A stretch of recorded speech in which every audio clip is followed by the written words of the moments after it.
नमस्कार, मी राजेंद्र मते sir from कोकरे हायस्कूल आणि विघ्नहर्ता क्लासेस. आजच तुमचा हिंदीचा पेपर झालेला आहे आणि आता आपला येणाऱ्या 5 तारखेला गणित भाग 1चा मॅथ्स 1चा पेपर आहे. त्यासाठी मी माझ्या पद्धतीने जेवढे मला IMP क्वेश्चन वाटतात ते एकत्र मी कलेक्ट केलेले आहेत आणि या व्हिडिओच्या माध्यमातून मी आपल्यापर्यंत पोहोचवण्याचा प्रयत्न करतोय. आपण पहिल्यांदा डिस्कशन पण करूयात. मी क्वेश्चनची PDF मी तुम्हाला नंतर पाठवून देईन, पण डिस्कशन करूयात कोणत्या-कोणत्या लेसनवरती कशा पद्धतीने क्वेश्चन विचारला जाऊ शकतो. तर त्यातील पहिला लेसन आपल्याला माहिती आहे लिनिअर इक्वेशन्स इन 2 व्हेरिएबल.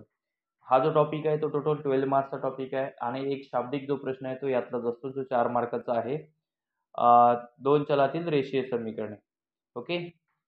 पहिल्यांदा या धड्यातलं जर काही विचारलं तर एक नॉर्मल इक्वेशन क्रमाने लावायला विचारलं जाऊ शकतं. म्हणजे ax + by = c कॉन्स्टंट या क्रमाने विचारलं जाऊ शकतं. ABCच्या व्हॅल्यू काढायला. किंबहुना अजून 1 मार्काचा प्रश्न विचारला तर 2 कोएफिशियंट असे देतात की जे अपोजिट कोएफिशियंट असतात. म्हणजे मी एक्झाम्पल दिलंय बघा.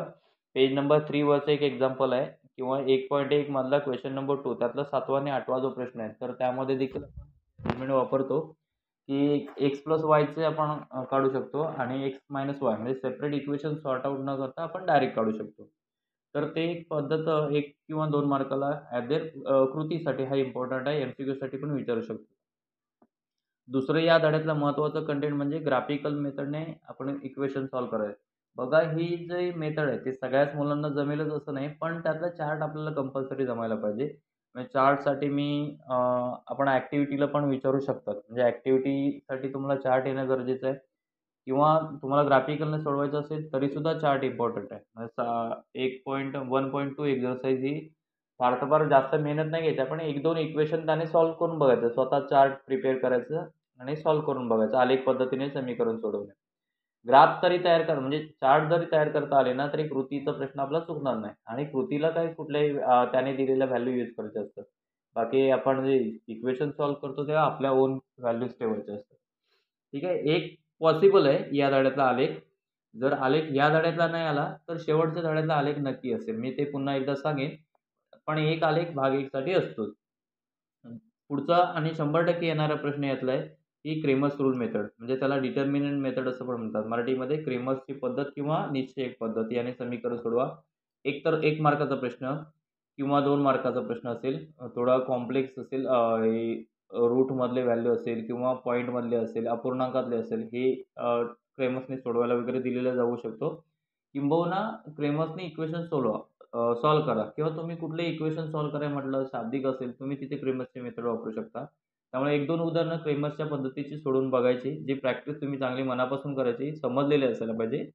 एक 2 उदाहरणं सोडवायला हार्डली किती आपण 10 आणि 20 मिनिटं जातील समजूया. तुमच्याकडे बराच वेळ आहे, 1.5 दिवसाचा वेळ आहे, तुम्हाला पर्टिक्युलर वापरायचं आहे. पण 100% याच्यातला प्रश्न असणार आहे, जे पासिंग एव्हरेज मुलं आहेत, म्हणजे 20 ते 30 मध्ये राहणारे जे आहेत, त्यांच्यासाठी मी सांगेन की यातला प्रश्न नक्कीच येणार. पासिंग पुरता जरी विचार करणारे जे मुलं आहेत, त्यांनी सुद्धा क्रेमरची तयारी करायला काही हरकत नाही. म्हणजे इथून पास होता येईल तुम्हाला सोपं जाईल. त्यानंतर एक सबस्टिट्यूशन आहे. हा प्रश्न सगळ्यांसाठी नाही, पण ज्यांची 30 पर्यंत मार्क जातात, तर त्यांनी या एका प्रश्नाची तयारी करायची आहे. 1.4 एक्झरसाइज यामध्ये आहे. मग सबस्टिट्यूशन आहे. त्यात पण मोठी जी डीपमध्ये आहेत, म्हणजे अगदी 1/2 असे सबस्टिट्यूशनवाले लाँग सबस्टिट्यूशनचे येत नाहीत परीक्षेला. तुम्हाला एक्झामला विचारणं फार तर फार 1/x अरेंजमेंट करून विचारलं जाईल. जे 1/x आहे त्याच्याऐवजी 1 लेटर, 1/y त्याच्याऐवजी 1 लेटर अशा टाईपचा क्वेश्चन इथे विचारला जाऊ शकतो. मग तो तुम्ही जे 30च्या रेंजमध्ये जे स्टुडंट आहेत ना, त्यांनी करायचे. शाब्दिक पुढे या धड्यातला मी तर म्हणेन मित्र की खूप महत्त्वाचा कंटेंट आहे शाब्दिक या धड्यातला. आता तो धड्यातलाच येईल किंवा धड्याच्या बाहेर. 4थ्या प्रश्नातला क्वेश्चन हा धड्याच्या बाहेरचा असू शकतो. असू शकतो म्हणजे असेलच असं नाही, कदाचित तो धड्यातला पण येईल. मग त्यासाठी आपल्याला काय करायला लागेल शाब्दिकसाठी? तर मी ते पेज नंबर 21 ते 25 वरती आय थिंक 5 उदाहरणं सोडवून दिलेली आहेत. 5च्या 5 व्यवस्थित तयारी करायची. त्यानंतर 1.5 आहे. 1.5 मध्ये तुम्हाला जवळपास 6 उदाहरणं आय थिंक 6 उदाहरणं सोडवायला दिलेली आहेत. 6 उदाहरणाची पण मनापासून तयारी करा. तयारी करायची म्हणजे सगळे सोडवत बसायचं नाही. आपण इक्वेशन कसं मिळतात, इक्वेशन कसं प्रिपेअर केलं जातं, तयार कसं केलं जातं समीकरण, ते समीकरण तेवढं तयार करायचं. त्याच्यापुढे सोडवायला आपल्याला जमणार आहे. मग हे आता तुम्ही प्रॅक्टिस करताना फक्त समीकरणाची प्रॅक्टिस करा. कशा पद्धतीने समीकरण तयार केलं जाईल. त्यानंतर पुढे जी पेज नंबर 29 आहे, त्यामध्ये प्रॉब्लेम सेट आहे तो. तर त्याच्यावरती 2रं, 3रं, 5वं आणि 6वं म्हणजे दुसरं आय थिंक कृतीचं आहे. 3रं, 4थं, 5वं, 6वं हे पण प्रश्न शाब्दिकच आहेत आणि खूप महत्त्वाचे आहेत. हा झाला पहिला लेसन 12 मार्कासाठी खूप इम्पोर्टंट आहे, पण स्किप करायचं नाही यातलाच कुठला भाग. पण जे पासिंग पुरता ज्यांनी विचार केलाय त्याने तेवढेच करा, जे आता सांगितले. त्यानंतर पुढे दुसरा लेसन हा सुद्धा 12 मार्काचा आहे. 4 मार्कामध्ये सुद्धा यातला प्रश्न असतोच असतो. तर पहिल्यातला सोपा भाग जर 1 मार्कामध्ये काय, मी 100% सांगतो बघा, ए-बी-सीच्या किमती लिहायला किंवा ते समीकरण क्रमाने लिहायला 100% यातला प्रश्न असणार आहे 1 मार्काला. त्यानंतर पुढे ॲक्टिव्हिटी आहे बघा, केची किंमत काढायला. साधारणतः पान नंबर 33 वरती कृती दिलेली आहे केची किंमत काढण्याची किंवा त्याचंच एक सोडवायला दिलेलं आहे 2.1 मध्ये 5वा आणि 6वा म्हणजे आय थिंक 6वा प्रश्न हा कृतीचाच आहे. 5वा आपल्याला व्हॅल्यू पुट अप करून काढायचे ते. म्हणजे केची किंमत कसं काढतो? समीकरणाचं एक मूळ दिलं जातं, रूट दिलं जातं. ती व्हॅल्यू त्यात ठेवतो आपण आणि काढतो. त्यानंतर यातला 100% येणारा भाग म्हणजे फॉर्म्युला मेथड. मित्रांनो लक्षात घ्या फॉर्म्युला मेथडच येईल असं शुअर नाही. पण याच्यामध्ये जे आपण वापरतो सूत्र कुठलं? b वर्ग वजा 4ac त्याची किंमत काढा. म्हणजे काय म्हणतो आपण? Find the value of discriminant म्हणजे काय? विवेचकाची किंमत काढा. आता विवेचकाची किंमत काढून त्याचं नेचर ऑफ द रूट पण सांगायला येते. नेचर ऑफ द रूट म्हणजे काय? मुळांचे स्वरूप. मग मुळांचे स्वरूप त्याच्यात काय लिहितो आपण? की डेल्टा म्हणजेच काय? b वर्ग वजा 4ac याची किंमत जर 0 आली, तर आपण काय म्हणतो? Roots are real and equal मुळे वास्तव आणि समान आहेत. समजा त्याची किंमत पॉझिटिव्ह आली, तर roots are real and not equal मुळे वास्तव आणि समान नाहीत. वास्तव आहेत परंतु समान नाहीत आणि जर निगेटिव्ह आली, तर मुळे वास्तव नाहीत असं आपण म्हणतो. म्हणजे हे एक डिसाईड करायला येऊ शकतं किंवा find the value of discriminant म्हणजे विवेचकाची किंमत काढा किंवा फॉर्म्युला मेथड. म्हणजे आता फॉर्म्युला मेथड जर केली, तर ह्या गोष्टी तुमच्या सहज होणार आहेत त्यातून. त्यामुळे फॉर्म्युला मेथड कराच तुम्ही आणि जे ॲव्हरेज स्टुडंट आहेत त्यांनी तर कंपल्सरी करायचीच आहे ही मेथड. कारण हे तुम्हाला पास होण्यासाठी इनफ आहे. म्हणजे साधारणतः 20 मार्क आरामात पोहोचू शकता. मी जे आता पी-डी-एफ देतो ना, त्यातून तुम्हाला 30 मार्काचा नक्की भाग असेल. त्यानंतर पुढे फॅक्टरायझेशन मेथड. आता ही काही जणांना थोडीशी अवघड वाटते, पण हरकत नाही. काही जे ठराविक उदाहरणं आहेत ना, तर ती तुम्हाला बघायला लागतील. म्हणजे साधारणतः 2.2 एक्झरसाइज जर बघितली आपण त्यातली सोपी आहे. म्हणजे रूटमधली ॲडजस्टमेंट जर काय आली वर्गमुळातली, तर ते तुम्हाला कृतीसाठीच देणार. म्हणजे कृती पद्धतीने फॅक्टरायझेशन पद्धतीने सोडवा. कृतीचं उदाहरणं असू शकतं. मग ते बघायला पाहिजे. शेवटचं उदाहरण आहे बघा त्याच्यात. ते स्टेप वाईज किमती सांगितलेल्या आहेत. स्क्वेअर रूटमधल्या किमती आहेत त्या. त्यानंतर नॉर्मल जर आलं ना, तर त्या एक्झरसाइजमधलं असेल तर ते चुकू नये. पण तुमची प्रॅक्टिस तिथे किती असेल? कारण हे सगळ्यांना जमत नाही. जे रेग्युलर स्टुडंट आहे त्याला ते चांगलं जमतं. पण ज्याने थोडंसं कठीण वाटतोय हा भाग, मॅथ्स थोडं वीक आहे, त्याला हा भाग थोडा कठीण वाटेल. मग त्याचं राहून जाणार असेल. मग त्याने अशा वेळी तो लोड नाही घ्यायचा आहे. पण कृतीचं जे जर काय आलं तर ते आपल्याकडून चुकू नये. मग पुढे जनरल इक्वेशन आपल्याला जनरल इक्वेशन काढलं जातं. म्हणजे अल्फाची व्हॅल्यू एक रूट दिलं जातं, दुसरं रूट दिलं जातं. म्हणजे एक अल्फाची किंमत, दुसरी बीटाची किंमत. मग आपण अल्फा प्लस बीटाची किंमत काढतो. नंतर अल्फा इंटू बीटाची किंमत काढतो आणि त्याच्यानंतर अल्फा म्हणजे आपण ए अल्फा प्लस पहिल्यांदा एक्स वर्ग जनरल इक्वेशनचा फॉर्म्युला काय आहे? तर सामान्य समीकरण म्हणजे X square minus alpha plus beta X plus alpha into beta equal to 0 असं ते जनरल इक्वेशन आहे. त्यात ठेवायचे आणि काढायचे. म्हणजे अशा टाईपचा जो भाग आहे ना, त्याला मी जनरल इक्वेशन म्हटलं. म्हणजे ते इक्वेशन आपल्याला मिळवायला दिलं जाईल. त्यानंतर त्याच्या खाली व्हेरी, व्हेरी इम्पोर्टंट मित्रांनो लक्षात घ्या वर्ड प्रॉब्लेम. या धड्यातला वर्ड प्रॉब्लेम शाब्दिक. शाब्दिक म्हणजे 50 आणि 51 वरती दिलेले आहेत बघा 2 सोडून दिलेत. खूप महत्त्वाचे आहेत. सेम नाही आली ना, तरी मी सोडून दिलेल्या उदाहरणाला पॅरलल राहील. मी पहिल्या आणि दुसऱ्या धड्यातलं एवढं नक्की सांगेन. जर सेम नाही आलं, तर त्याला पॅरलल राहील. यासारखी नक्की असू शकतं किंवा लास्ट टाईम तुम्हाला एक चॅलेंजिंग क्वेशन बँक तुम्हाला सांगितली होती. त्यातून पण ह्या 2 धड्याची तयारी करा. खरं 4 मार्काचे 2 क्वेशन या दोन्ही लेसनमधले असणार आहेत. त्यामुळे आपल्याला ते मार्क घ्यायचे पैकीच्या पैकी घ्यायचे. पुढे 2.6 10 उदाहरणं आहेत 2.6 मध्ये. खूप महत्त्वाचे आहेत. एक कृतीचं आहे शेवटचं 10वं. पण अगदी त्याची अरेंजमेंट 3 मार्कामध्ये येऊ शकतं. 4 मार्कामध्ये पण कदाचित त्यातली येऊ शकतात. म्हणजे ते कासवसारखं उदाहरण आहे ते किंवा ते प्रतीकचं आहे बघा. निशूचं एक आहे उदाहरण. म्हणजे हे जे काही उदाहरणं आहेत ना, तर ती खूप महत्त्वाची म्हणजे 4 मार्काच्या दृष्टिकोनातून. 3 मार्काला आला तर आपल्याला काही एवढं टेन्शन नसतं. कारण 3 मार्काचा प्रश्न सोपा असतो मुळात आणि 3 मार्काचा जो बी असतो त्याला 2 सोडवायचे 2 सोडवायचे असतात. बट 4 पैकी 2 त्यामुळे डबल ऑप्शन असतो आपल्याला तो. त्यानंतर अजून एक आहे की पान नंबर 54 म्हणजे प्रॉब्लेम सेट यातला 13, 14 आणि 15 नंबरचं उदाहरण. आणि ज्यांचं या धड्याची बरीचशी तयारी आहे, मॅथ्स ज्यांचं चांगलं आहे 30+ जे मुलं आहेत, त्याने काय करायचं तर कंप्लीट स्क्वेअर मेथड याची पण तयारी करायची. म्हणजे एक आता मी मेथडचं नाव लिहिलंय. कोणतं उदाहरण असं स्पेसिफिक मेन्शन न करता वरती लिहिलंय फॅक्टरायझेशन मेथड आहे, फॉर्म्युला मेथड आहे इथे. असं स्पेसिफिक मी उदाहरण त्यात न दाखवता फक्त मेथड लिहिलंय. मग आता त्यात तुम्ही सगळी प्रॅक्टिस करायची का? तर नाही. त्यातली 1-1, 2-2 उदाहरणं न बघता तुमची किती तयारी झाली, वाटल्यास ते वही, नोटबुक जे काही तुमचं असेल अगोदर क्लासला किंवा स्कूलमध्ये झालेलं, ते चांगलं रेफर करा आणि न चुकता 2-2 उदाहरणं सोडून बघायचे फक्त प्रॅक्टिस म्हणून. सगळं बघा असं नाही मी सांगत आहे. ते मी फक्त काय हे दिले, की फॉर्मॅट दिलाय, की या टाइपचं येऊ शकतंय.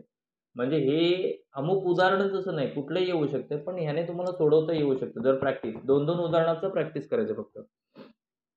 त्यानंतर अजून याच्यामध्ये राहिलंय म्हणजे ज्यांची तयारी आहे त्यांनी ते alpha square plus beta square minus आणि ते दुसरं लिहितो ना आपण alpha cube plus beta cube या 2 किमती काढायला आहे बघा. ते सुद्धा उदाहरण इम्पॉर्टंट आहे.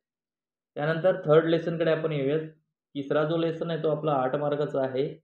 8 मार्कासाठी यातला आणि हा धडा सोपा आहे तुलनेने जर विचार केला तर. तर त्यामध्ये पहिल्यांदा एपी आहे का नाही ते म्हणजे अंकगणिती स्टडी आहे का नाही ते चेक करायला असू शकतो. त्याच्यानंतर आपण म्हणजे डिफरन्स काढायला असू शकतो. डिफरन्स किती असेल तर. पुढची 2 पदं काढा असं पण विचारतील. म्हणजे 2 सिक्वेन्स दिला जाईल त्याच्या पुढची 2 क्रमागत पदे लिहा असं पण विचारतात. 1-2 मार्काचा क्वेश्चन हा नथिंग असतो. 1 मार्काचा वगैरे आला तर. त्यानंतर टी-एनचं सूत्र वापरायला असतं बघा टी-एनचं. टी-एन बरोबर काय तर ए अधिक ए म्हणजे पहिले पद. ए अधिक एन. एन म्हणजे आपल्याला काढायला सांगितलेला असतो तो नंबर वजा 1 गुणिले डी. म्हणजे टी-एनचं सूत्र जे आहे a plus n minus 1 into d हे सूत्र आहे. त्यानंतर एस त्याच्यातली जी उदाहरणं आहेत 3.2 ती मी उदाहरणं लिहिलेली आहेत. 3 ते 9 हे उदाहरणं मोस्ट इम्पॉर्टंट. त्यानंतर एस-एनचं सूत्र वापरायला आहे 3.3 एक्झरसाइज आहे. तर 3.3 एक्झरसाइज आहे एस-एन. आता एस-एनची 2 सूत्र आहेत. जर पहिली आणि शेवटची टर्म नोन असेल आपल्याला, तर त्याचं एक सूत्र आहे म्हणजे n/2 T1 प्लस Tn हे पहिलं आणि शेवटचं पद माहिती असेल तर. पहिलं पद आपण T1 म्हणतो, शेवटचं आपण Tn म्हणतो आणि n म्हणजे किती टोटल पद आहे ते म्हणतो. जर समजा आपल्याला डिफरन्स माहिती आहे, पण शेवटचं पद माहिती नाही. अशा वेळी आपण काय घेतो एस-एनचं दुसरं सूत्र वापरतो. Sn = n/2 twice a plus n-1 into d. हे सूत्र वापरतो आपण एस-एनचं. मग ह्या 2 सूत्रावरती डिपेंड असलेला एक्झरसाइज प्रॅक्टिस सेट नंबर 3.3 हा इम्पॉर्टंट आहे. तुम्हाला जेवढं पॉसिबल होईल त्यातले समजून घ्यायचे आणि त्याच्यानंतर वर्ड प्रॉब्लेम हे खूप महत्त्वाचं आहे. म्हणजे जरी मी आता वरती टी-एन बोललोय, एस-एन बोललोय, हे दोन्ही कंबाईनरित्या वापरता येईल असं शाब्दिक उदाहरण असतं. हे सुद्धा शक्यता आहे की 4 मार्कामध्ये यातलं उदाहरण असू शकतं. आणि 4 मार्कामध्ये जर उदाहरण असेल तर त्याला पॉसिबल मी उदाहरणं दिलीत की पान नंबर 74, 75 आणि 77 वरती सोडवलेली उदाहरणं आहेत ती. त्यानंतर प्रॅक्टिस सेट 3.4 झालंय. इथे 3.4 पाहिजे. मी 3.3 झालंय चुकून. पण ते 3.4 पाहिजे. ते इम्पॉर्टंट आहे. 3.4 प्रॅक्टिस सेट. त्याच्यानंतर पेज नंबर हा जो आहे ना हा 3.4 पाहिजे इथे. पेज नंबर 80 पान नंबर 80 वरती एक्झरसाइज नंबर 12, 13 आणि 14 एक्झाम्पल नंबर 12, 13, 14 मागे दिलेले प्रॉब्लेम सेटमध्ये दिलेली आहे ती संकीर्णमध्ये. ही सुद्धा महत्त्वाची आहे. 12 व थेरी म्हणजे 4 मार्काच्या तुलनेने आय-एम-पी उदाहरणं 4 मार्काच्या दृष्टिकोनातून. त्यानंतर नेक्स्ट आहे फायनान्शियल प्लॅनिंग. बऱ्याच विद्यार्थ्यांचा या टॉपिकबद्दल प्रॉब्लेम आहे. थोडं समजायला थेरॉटिकल असल्याने समजायला थोडंसं अवघड जातं. बट काही उदाहरणं नक्की आहेत ते सोपे आहेत. आणि हा टॉपिकसुद्धा 8 मार्काचा आहे. बघा यातलं मी जनरल आधी सांगतो मी अगोदर कुठल्या टॉपिकचं सांगितलं नाही. पण जी आपल्या भारतामध्ये लागू झाला ती तारीख आहे 1 जुलै 2017 एम-सी-क्यूसाठी विचारतात हां. त्यानंतर जेवढा जी असतो त्याचे 2 डिव्हाईड होतात. सी-जी-एस-टी म्हणजे सेंट्रल केंद्राचा आणि एस-जी-एस-टी म्हणजे स्टेट राज्याचा म्हणजे 50% डिव्हाईड होतात ते. समजा ₹10 जी-एस-टी कट होत असेल तर ₹5 सी-जी-एस-टी, ₹5 एस-जी-एस-टी असेल या टाइपमध्ये. त्याच्यानंतर पुढे यातले बेसिक पार्ट म्हणजे अगदी जी-एस-टी कोणत्या गोष्टीवर लागू आहे. जी आपली इसेन्शियल सर्व्हिस आहे ज्याला आपण अत्यावश्यक सेवा म्हणतो. त्याच्यावरती जी-एस-टी 0% असतो. अत्यावश्यक सेवा म्हणजे त्याच्यामध्ये सर्व प्रकारचे औषधं असतील, आपण जे भाजीपाला कोरोनाच्या दरम्यान जी दुकानं चालू होती ना, ते सगळे अत्यावश्यक सेवामध्ये येतात. म्हणजे तुम्हाला ते उदाहरणं स्पेशली नोट करायला दिलं. त्याच्यानंतर म्हणजे 0% कशाला आहे बघा, तर अन्न जे आपलं आहे ते म्हणजे फूड, त्यानंतर फ्रूट, फळे, व्हेजिटेबल्स, भाज्या, मिल्क आहे, सॉल्ट आहे, अर्थन पॉट, मातीची भांडी किंवा शेती संबंधी काही, शिक्षणासंबंधी जर काही सर्व्हिस असेल, सेवा असेल, तर ती जी सगळी आणि आरोग्यासंबंधी, पाणी पुरवठा संबंधी हे जे काय रस्त्यावरती सोयी, तर याच्यावरती जी नाही आहे. जी-एस-टी 0% आहे. म्हणजे हा फक्त भाग. त्यानंतर आपण जर किचनमध्ये वापरतो ना, एल-पी-जी सिलेंडर वगैरे जे आहेत, यांना किंवा रेल्वे ट्रान्सपोर्ट आहे, बस ट्रान्सपोर्ट आहे, यांना 5% जी-एस-टी. ह्या 2च आपण लक्षात ठेवायच्या आहेत. त्यानंतर पुढे लक्झरी लाईफ जे आहे, स्टँडर्ड जी-एस-टी, तर तो लक्झरी लाईफ म्हणजे मोटरसायकल असेल, स्पेअर पार्ट आहे त्याचे, 5 स्टार हॉटेल अकोमोडेशन असेल, वॉटर पार्क असेल, कॅसिनो असेल, रेस कोर्स असेल, आय-पी-एल गेम्स आहेत, त्यांना 28% जी-एस-टी असतो. म्हणजे यांचा जी-एस-टी हाय असतो. त्यानंतर मी इथे एक्झरसाइज दिले 4.1 तर 1 ते 6 उदाहरणं अगदी सेम आहे. आपल्याला काही ठिकाणी जी-एस-टी काढायचा आहे, एस-टी, जी-एस-टी, ए-जी-एस-टी विचारले सिंपल थिंग्स आहे. किंवा तिसरं, चौथं, तिसरं जर उदाहरण बघितलं तर टॅक्सेबल अमाउंट आपल्याला म्हणजे ते जी-एस-टी आणि सी-जी-एस-टी काढायचं. टॅक्सेबल अमाउंट दिलेले आहे 2 डब्याचे, 2 3चे काढायला लागेल पुढे. 5 चौथं, 5वं इम्पोर्टंट आहे. 5वं, 6वं पण इम्पोर्टंट आहे. 5वं, 6वं सोडवलं तर मला वाटतं बराचसा भाग यातून कव्हर होईल तुमचा टॉपिकमधला, कारण बऱ्याचशा गोष्टी त्यात क्लिअर केलेल्या आहेत 5वं, 6वं मध्ये. त्यानंतर एक्झरसाइज प्रॅक्टिस सेट 4.2 4.2 तर हा जो जी-एस-टी आहे तो 2 टाईपचा आहे. म्हणजे काही तुम्हाला बी-टू-बी, बी-टू-सी आपण बघतो. बी-टू-सी म्हणजे बिझनेस टू कन्झ्युमर, ग्राहकापर्यंत जाणारा जी-एस-टी. बी-टू-सी, सी म्हणजे कस्टमर, कन्झ्युमर, ग्राहक आणि 2 बिझनेसमधला म्हणजे बी-टू-बी. एक माहिती असायला पाहिजे. त्याच्यानंतर यामध्ये इनपुट टॅक्स, आउटपुट टॅक्स यासारखी उदाहरणं आहे. जी-एस-टीचं एखादं बिल बनवायला सुद्धा 4.2 मध्ये दिलं आहे. सिंपल टॉपिक म्हणजे हे 4 उदाहरणं सोपीच आहेत. त्यानंतर पान नंबर 100 पेज नंबर 100 वरती एक इन्फॉर्मेशन दिलेली आहे. नक्की वाचायचं आहे. इन्फॉर्मेशन म्हणजे मेजरली फार मोठा काही इश्यू नाही आहे. तर त्यामध्ये जस्ट आपल्याला दिले मार्केट व्हॅल्यू, त्यानंतर फेस व्हॅल्यू, प्रीमियम कधी असतो, पारवरती शेअर कधी असतो आणि डिस्काउंट म्हणजे शेअर सममूल्य, अधिमूल्य आणि अवमूल्य हा जो काही प्रकार आहे, तर त्याच्याबद्दल इन्फॉर्मेशन इथे दिलेली आहे. रेट ऑफ रिटर्नचं काही फॉर्म्युलाज वगैरे दिलेले आहेत. बट तो हा पेज एकदा वाचून काढा व्यवस्थित. 100 वरचा आहे आणि त्याला अनुसरून ॲक्टिव्हिटी दिलेला आहे पेज नंबर 111. त्याच्यावरती 111 वरती एक ॲक्टिव्हिटी दिलेली आहे, ज्यामध्ये सेम चार्ट कंप्लीट करायला दिलेला आहे. 2 मार्काला ॲक्टिव्हिटी विचारू शकता ती.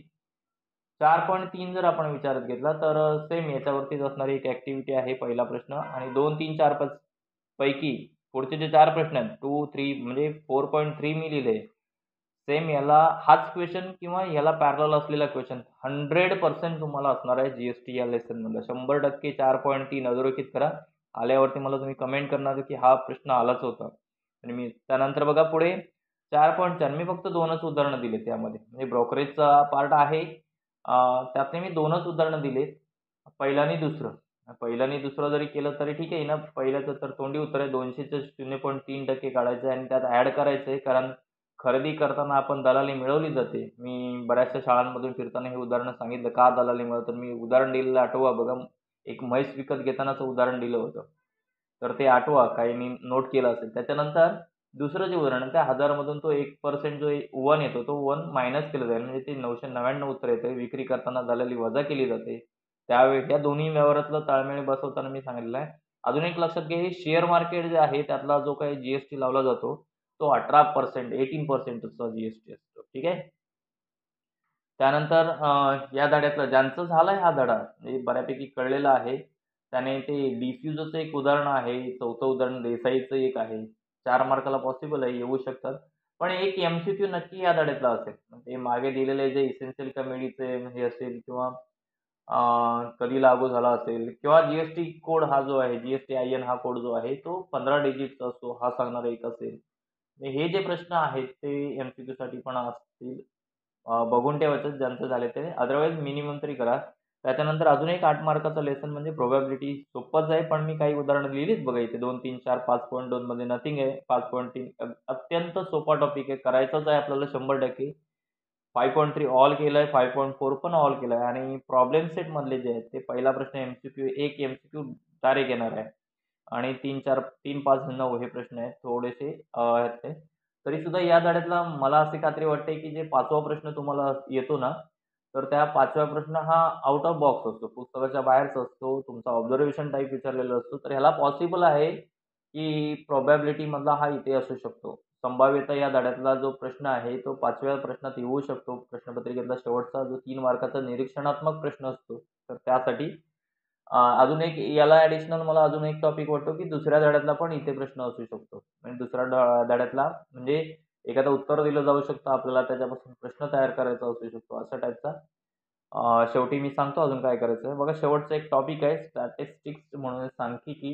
हा सुद्धा 12 मार्काचा लेसन आहे. Very important. एक मी सुरुवातीलाच सांगतो बघा, या धड्यातला मी एक आलेख म्हणजे ज्याला आपण हिस्टोग्राम किंवा पॉलिगॉन, आयतालेख किंवा वारंवारता बहुभुज. तुमच्यासाठी मी एक 100% सांगेन, एक तर ह्या धड्यातला जर आलेख आला, बघा या धड्यातला जर आलेख आला, तर पहिल्या धड्यातला आलेख येणार नाही. पहिल्या धड्यामध्ये पण आलेख पद्धतीने समीकरण सोडव, solve the equation by graphical method. ते तरी नाहीतर यातला तरी आलेख येईल. 2 पैकी एक आलेख फिक्स 100%. 3 पद्धतीचे इक्वेशन आहे.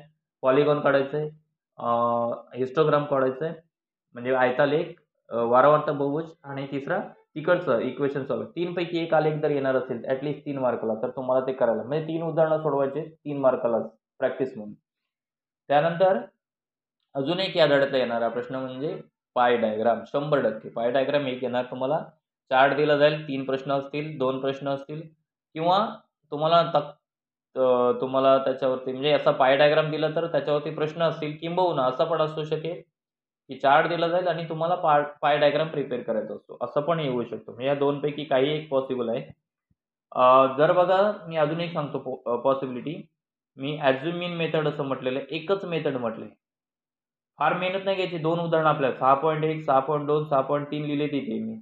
मीन, मीडियन, मोड म्हणजे त्याला आपण मीन त्यातला गृहीत मध्य पद्धतीचे दिले इथे. मीडियन म्हणजे मध्यक आणि मोड म्हणजे बहुलक. 6.1, 6.2, 6.3 असे मी तिन्ही लिहिले. तर त्यातला 2-2 उदाहरणं आपल्याला सोडवायचे आहेत. मग 2-2 उदाहरणं जसं डॉक्टर सांगतात ना 2-2 गोळ्या देतात, तसं मी सांगतोय की 2-2 उदाहरणं आपल्याला फक्त तो टाइप प्रॅक्टिस करायची. अमुकच उदाहरणं येईल असं नाही, पण तो त्या टाइपमधलं येईल. आता इथे एक मी पॉसिबिलिटी सांगतो. जर कदाचित पहिल्या धड्यातला आलेख आला, तर या धड्यातला तुम्हाला मीन काढायला 100% असणार. जर पहिल्या धड्यातला आलेख आला, तर या धड्यातला मीन काढायला असणार तुम्हाला. जर समजा या धड्यातला आलेख आला, तर कदाचित यातला मीन काढायला नसेल. म्हणून मी त्यातला सुवर्णमध्य घेतलाय, की जो ॲझ्युम मीन मेथड आहे, म्हणजे मधली मेथड जी आहे, ज्याला 5 कॉलम आपण लागतात. पहिला डायरेक्ट मीन मेथड आहे. सूत्र काय माहिती असतील तुमच्या. डायरेक्ट मीन मेथड म्हणजे काय? तर सरळ मध्य पद्धती, ज्याला आपण म्हणतो, की सूत्र 4 कॉलम लागतात उभे. समेशन ऑफ म्हणजे mean is equal to sigma fi upon fi. त्यानंतर ॲझ्युम मीन मेथड गृहीत मध्य पद्धती, त्याच्यात 5 कॉलम डीचं कॉलम वाढतो, डी-आयचं आपण ए चूज करतो, xi - a करतो. तो डी-आयचं उत्तर आहे. त्याच्यानंतर आपण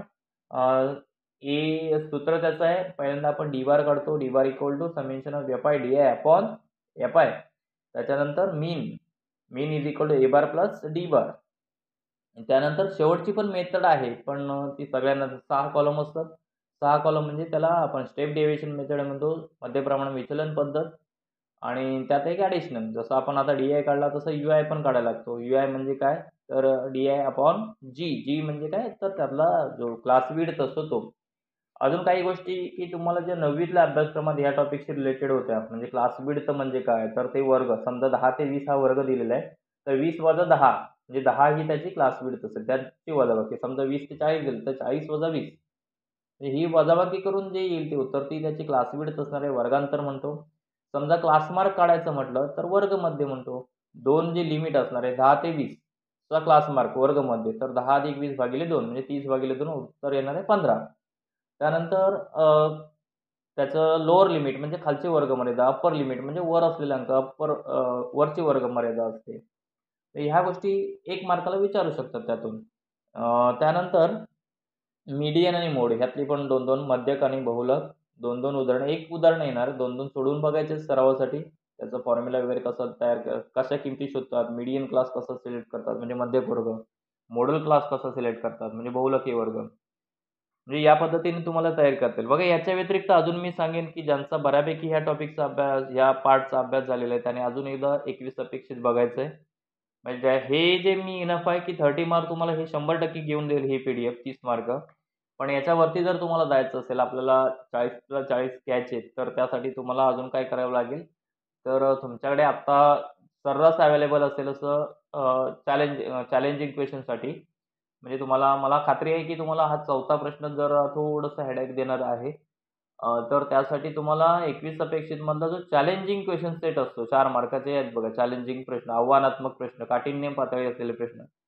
ते जरा तुमच्या सोयीने इक्वेशन कसं मिळतंय किंवा काय-काय अरेंजमेंट केलेली असते किंवा 5वा जो प्रश्न असतो, तो जरा आउट ऑफ बॉक्स असतो, तो कसा विचारतात. तर त्या 21 अपेक्षितमधले पहिल्या टॉपिकचे, दुसऱ्या टॉपिकचे, ह्या 2 टॉपिकचे आणि तिसऱ्या टॉपिकचे 1, 2, 3 टॉपिकचे जरी केलेत ना आणि शेवटचा ग्राफवरचा तरी पण खूप चांगलं आहे. म्हणजे 1, 2, 3 आणि 6 टॉपिकचे.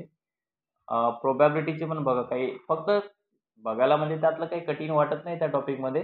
पण वेगळा क्वेशन आला, तर त्याची अरेंजमेंट काय? त्याचं मीनिंग काय? मीनिंग आपल्याला लक्षात यायला पाहिजे. मीनिंग कळलं तर आपल्याला पुढे सोपं जाईल. याच्या व्यतिरिक्त जर तुम्हाला काही क्वेरीज असेल, तर माझा नंबर खाली दिलेला आहे बघा. पहिला मी डब्ल्यू लिहिलेला आहे ना 9527789826 हा जो नंबर आहे, तो माझा WhatsApp नंबर आहे. मला नक्की पाठवा काही क्वेरीज असतील तर. मी माझ्याकडून जेवढा पेपरला तुम्हाला सजेस्ट करता येईल, तुम्हाला सपोर्ट करता येईल तेवढा नक्की सपोर्ट राहील. पुन्हा एकदा तुम्हाला तुमच्या मॅथ्सच्या पेपरसाठी खूप खूप शुभेच्छा. नक्की पेपर चांगला जाणार आहे तुमचा जो माइंड आहे तो पॉझिटिव्ह ठेवा. पेपर नक्की चांगला जाणार आहे आणि तुम्ही चांगले मार्क घेणार आहेत आय नो. पुढच्या आता पुन्हा भेटूयात आपण मॅथ्स 2चं अशाच टाईपचा IMP क्वेशन घेऊन. तोपर्यंत खूप अभ्यास करा. Thank you.